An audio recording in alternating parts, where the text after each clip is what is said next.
technical and operational perspective, EMB12 and of course EMB coming from the other regions has recorded notable progress in compliance monitoring with inspection coverage and permit processing efficiency improving over the recent years. On behalf of the EMB Region 12, we acknowledge the presence of our participants from the different EMB regional offices, particularly the Environmental Monitoring and Enforcement Divisions, as well as our invited resource speakers and partner agencies.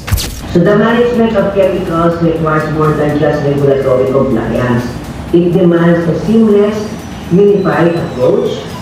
So this workshop will serve as a critical bridge between the central office and the regional offices and among our partner agencies. It is through this kind of interagency coordination that we can truly safeguard public health and the environment.